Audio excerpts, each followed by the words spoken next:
학생 정서행동 이해를 위한 학생 상담 길라잡이. 초등 학부모.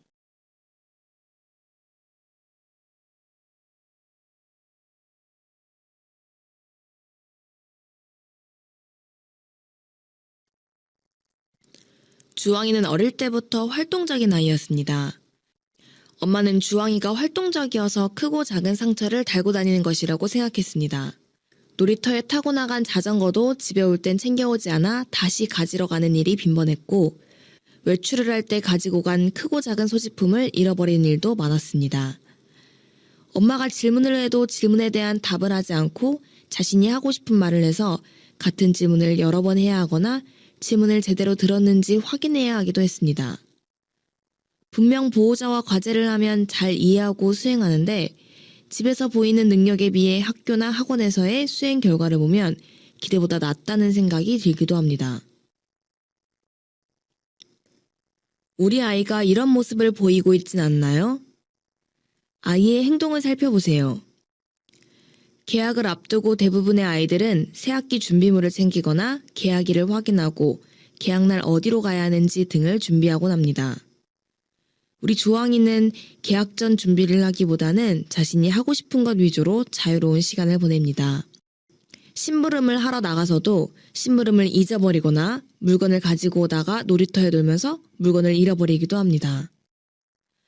보호자가 대화 중이거나 다른 사람과 통화 중일 때에도 자신이 하고 싶은 말이 있거나 궁금한 것이 있으면 기다리지 못하고 끼어들어 대화를 방해하는 일이 종종 있고, 준비물이나 교과서를 잃어버리거나 새학기 학생조사를 위한 알림 종이를 관리하지 못해 담임선생님께 따로 연락을 받기도 했습니다.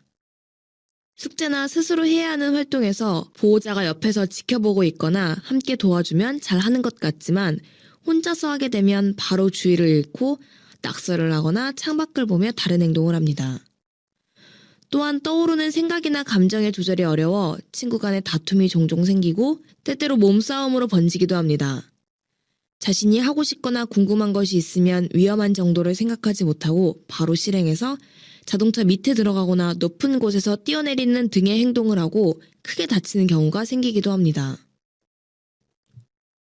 도저히 집중이 안 된다는 주황이는 산만하고 부주의할 수 있습니다. 가만히 있지 못하고 집중력이 떨어지는 모습과 관련되어 주의력 결핍 과잉행동 장애 ADHD라는 단어를 들어보셨나요?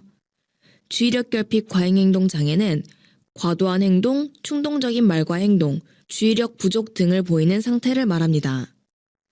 주의력 결핍 과잉행동 장애는 다양한 유전적, 환경적 위험 요인들이 축적되어 발생하는 뇌의 발달과 기능 저하가 근본적인 원인으로 알려져 있습니다.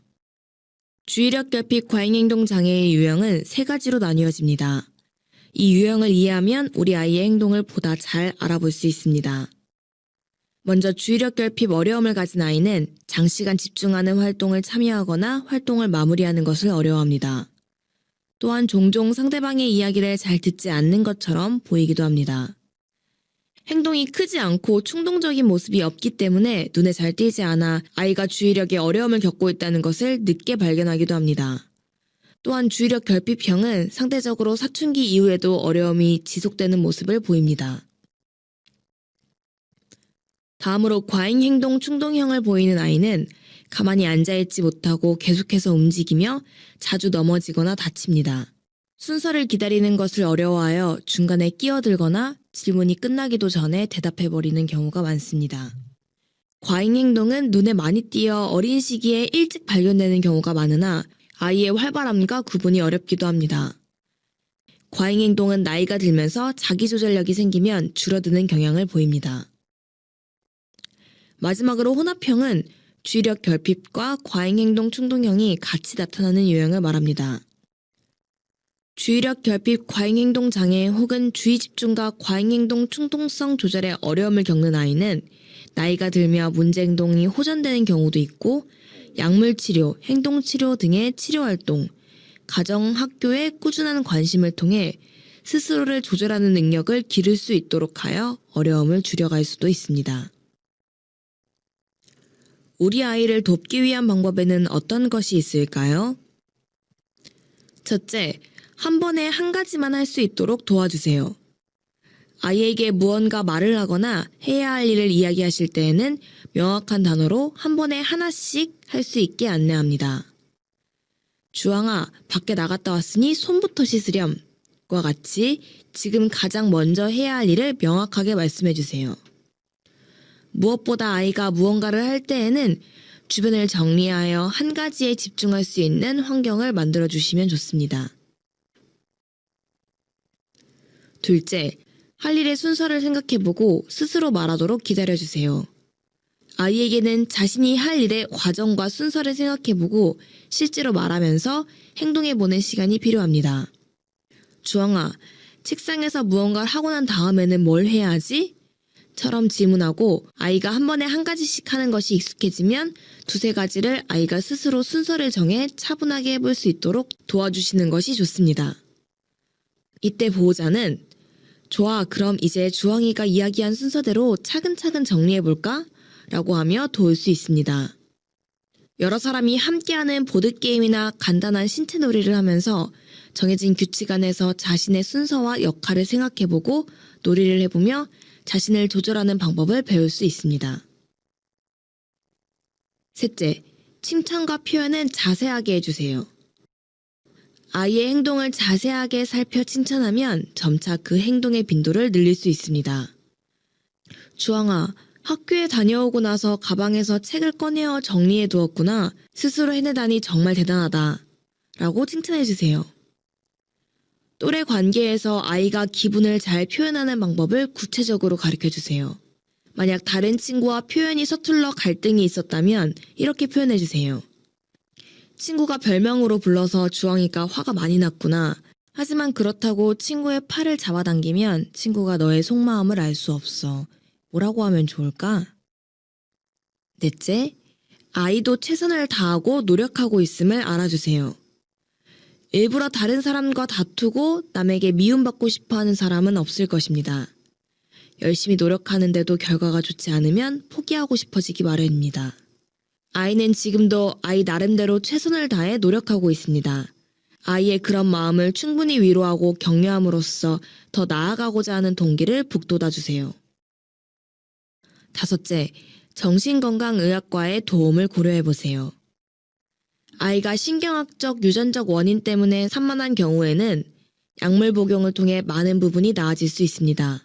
또한 약물 치료와 함께 놀이치료, 행동치료 등 다양한 심리치료를 병행하며 아이가 스스로 자신을 조절하는 능력을 기를 수 있습니다. 물론 전문적인 치료를 진행할 때에는 전문의와 꼭 상의하시고 지금 아이에게 우선적으로 필요한 것이 무엇인지 이야기를 나누어 보시는 것이 좋습니다. 선생님과 이렇게 대화해 보세요. 첫째, 병원 진료가 필요한 것은 아닌지 선생님과 의논해 보세요. 학교 생활은 학습과 또래 관계가 함께 일어나는 곳으로 자기조절력이 많이 필요합니다. 아이의 충동 조절이나 집중력과 같은 행동은 놀이 환경보다는 학습 환경에서 더 많은 관찰이 가능합니다. 혹시라도 아이가 어려움이 있다는 생각이 든다면 학교 적응과 생활에 대해 담임 선생님과 상의해 보세요. 보호자와 선생님의 의견을 종합하면 지금 아이에게 필요한 도움이 무엇일지 선택하기 수월할 것입니다.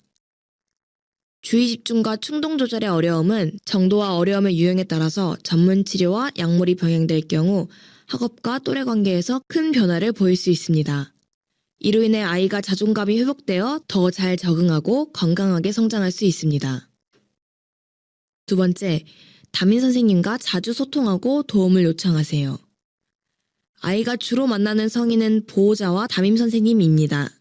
이 두 사람이 일관적인 방향으로 지도하면 아이는 더 빨리 그리고 더 크게 행동의 변화를 일으킬 수 있습니다.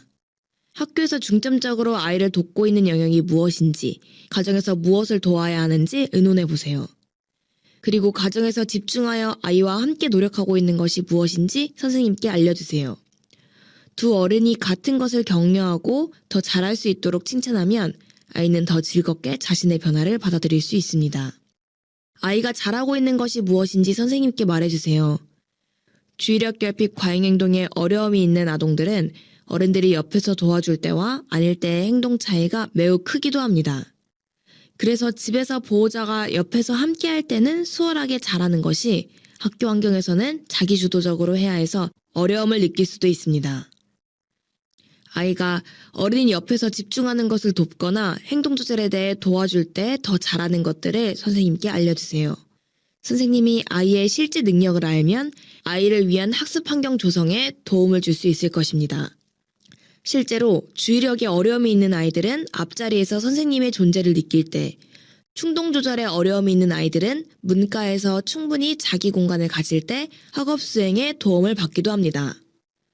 주의력 결핍과 과잉 행동에 어려움을 보이는 아이를 돕기 위한 방법은 행동적 어려움을 없애는 것보다 스스로 조절할 수 있는 힘을 길러주는 를 위한 학습 환경 조성에 도움을 줄 수 있을 것입니다.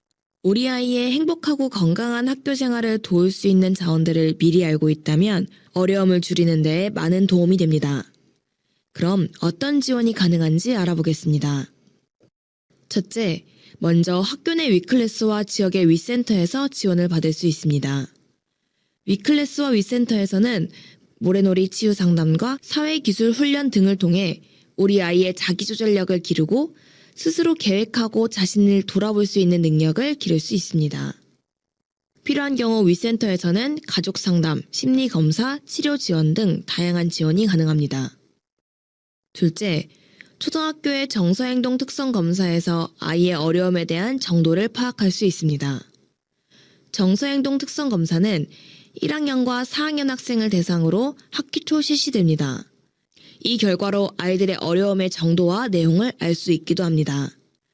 아이가 어려워하고 있는 것이 무엇이고 또래에 비해 어느 정도인지 설문지를 자세하게 살펴봐 주세요. 그리고 검사의 결과로 자녀에게 필요한 도움이 무엇인지 알 수 있기도 합니다. 마지막으로 전문 치료기관 방문이 꺼려진다면 마음건강 자문의를 통해 아이의 행동에 대한 어려움에 대해 자문을 받아볼 수 있습니다.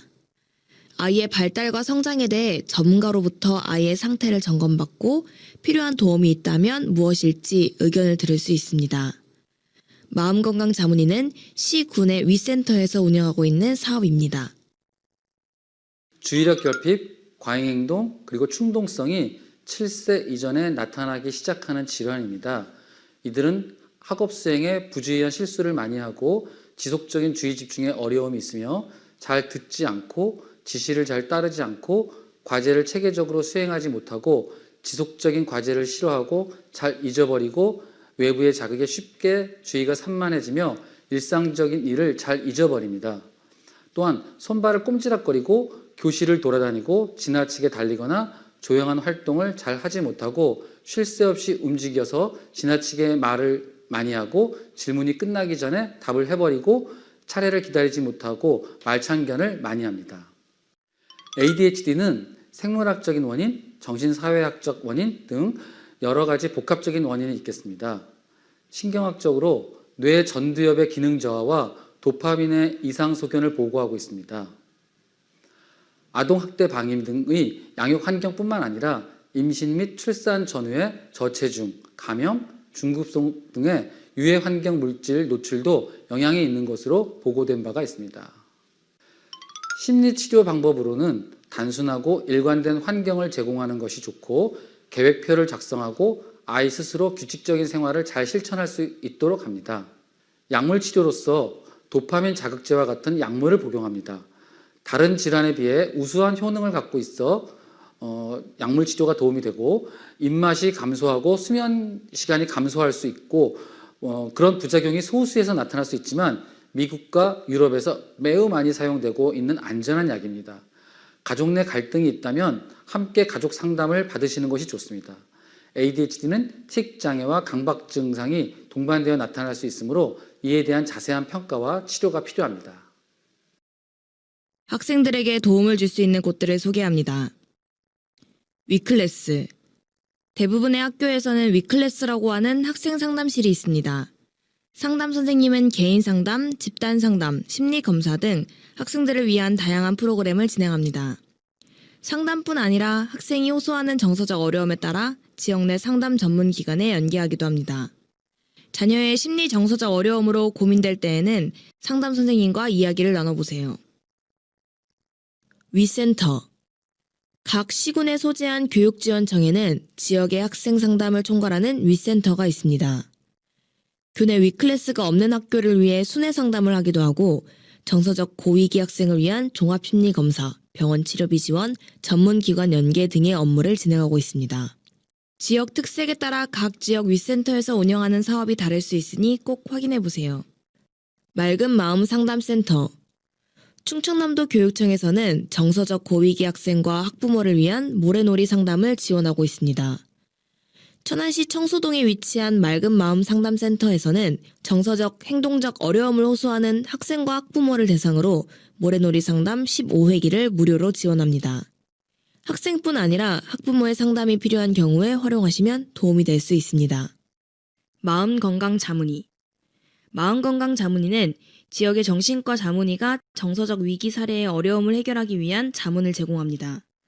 정신건강의학적 자문을 통해 정신건강에 대한 이해를 높이고 학생에게 적절한 개입이 이루어질 수 있도록 도울 수 있습니다. 청소년 상담복지센터. 청소년 상담복지센터는 만 9세에서 24세의 청소년을 대상으로 맞춤형 상담 서비스를 제공하는 기관입니다. 센터 내방 상담뿐만 아니라 찾아가는 상담 사업, 아웃리치 활동, 교육 지원, 직업 체험 등 청소년의 건강한 성장을 지원하고 있습니다. 아울러 꿈드림센터 운영을 통해 학교 밖 청소년들을 대상으로 검정 고시 및 교육 지원, 진로 체험 등의 서비스를 제공하고 있습니다. 정신건강복지센터 및 해바라기 센터. 각 시군의 보건소에서는 정신건강 증진을 위한 정신건강 지원 사업을 운영합니다.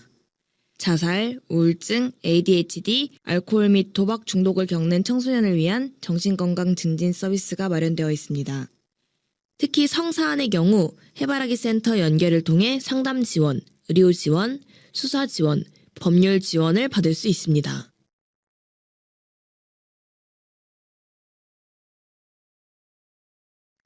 학생 정서행동 이해를 위한 학생 상담 길라잡이.